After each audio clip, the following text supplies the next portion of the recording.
নিৰ্বাচনী ফলাফলো আমি যথেষ্ট পৰিমাণে গম পাইছো আৰু গোটেই দেশৰ লগতে অসমত মিলাই প্ৰায় 15টা সমষ্টিৰ উপনিৰ্বাচনৰ ফলাফলো আমি সকলোৱে গম পাইছো। মই পোনপ্ৰথমে ঝাৰখণ্ডত আমাৰ যি বিজয় তাৰ কাৰণে আমাৰ দলৰ নেতৃবৰ্গ আৰু আমাৰ মিত্ৰজোঁটৰ নেতৃবৰ্গক মই অভিনন্দন জনাইছো। কৰ্ণাটকত 3খন সমষ্টিত উপনিৰ্বাচন হৈছিলে। তাত বিজেপি দলৰ 2জন প্ৰাক্তন মুখ্যমন্ত্ৰী, এজন বিজেপি দলৰ বোমাই ডাঙৰীয়াৰ ল'ৰাই খেলিছিলে, এখনত কুমাৰস্বামী ডাঙৰীয়াৰ পুত্ৰই খেলিছিলে। কৰ্ণাটকৰ আমাৰ চৰকাৰ আছে আৰু 3খন উপনিৰ্বাচনতে আমি জয়যুক্ত হৈছো। মেঘালয়ৰ মুখ্যমন্ত্ৰীৰ পত্নীয়ে নিৰ্বাচন খেলিছিলে, কন্নাড চাংমা ডাঙৰীয়া, তেওঁ জয়যুক্ত হৈছে বুলি খবৰ আহিছে। অসমত আমাৰ 5টা সমষ্টিত ইতিমধ্যে যদিও চামগুৰিৰ কাউণ্টিং শেষ হোৱা নাই, কিন্তু মই অনুমান কৰিব পাৰিছো যে চামগুৰিৰ ফলাফলো আমাৰ বিৰুদ্ধে যাব আৰু যি 5গৰাকী প্ৰাৰ্থী নতুনকৈ বিধানসভালৈ বিজয়ী হৈছে বা হ'ব, মই তেওঁলোকক প্ৰথমতে অভিনন্দন জনাইছো। আৰু অসমৰ ৰাইজে কংগ্ৰেছ দলক বহুবাৰ জয়ৰ মুখ দেখুৱাইছে, পৰাজয়ৰ মুখ দেখুৱাইছে। আমি জয় যিমান বিনয়েৰে স্বীকাৰ কৰোঁ, জয় যিমান নতশিৰে আমি মানি লওঁ, আমি এই পৰাজয়ো সিমান বিনয়েৰে আমি নতশিৰে স্বীকাৰ কৰি লৈছোঁ। চামগুৰিক লৈ মোৰ অলপ মনত দুখ আছে, সেইখিনি মই পিছত ক'ম।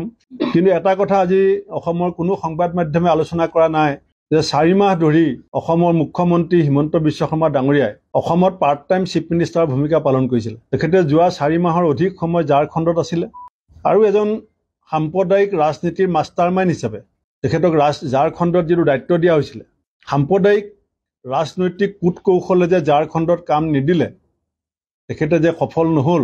আৰু একেধৰণে তেখেত তেলেংগানালৈ গৈছিলে, কৰ্ণাটকলৈ গৈছিলে আৰু ঝাৰখণ্ডতো গৈ যিটো ৰিজাল্ট আজি ওলাইছে, ইয়াৰ পৰা প্ৰমাণ হয় যে বিজেপিৰ ভাগ্য ভাল যে হিমন্ত বিশ্ব শৰ্মা ডাঙৰীয়াক মহাৰাষ্ট্ৰলৈ নপঠিয়াল।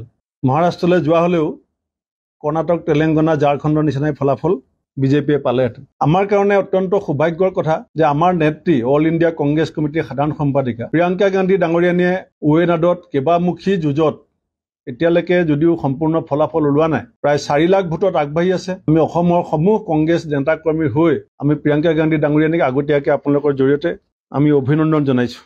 মই কৈছিলোঁ কালি যে মই কিছুমান ডাটা দিম, এতিয়া মই ডাটালৈকে যাব বিচৰা নাই, ৰাইজে বেয়া পাব।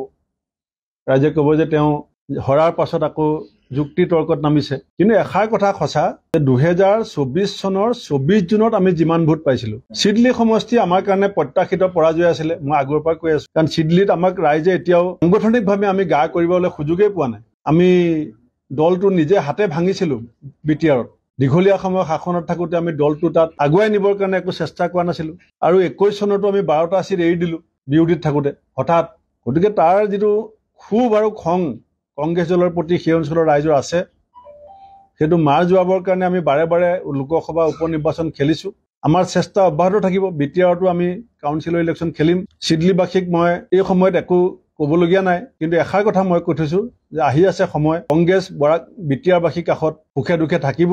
আৰু যেতিয়া ৰাইজে নিজে বিচাৰি পাব যে কংগ্ৰেছ বিটিআৰবাসীৰ প্ৰতি দায়বদ্ধ, মোৰ বিশ্বাস যে বিটিআৰবাসীয়ে এসময়ত আমাৰ দলৰ কেইবাজনো ডাঙৰ নেতা জন্ম দিছিলে, আহি থকা সময়ত আমাৰ দলৰ নেতা বিটিআৰবাসীয়ে জন্ম। যিকোনো খবৰৰ বাবে যোগাযোগ কৰক 7099017330 অথবা 7099017990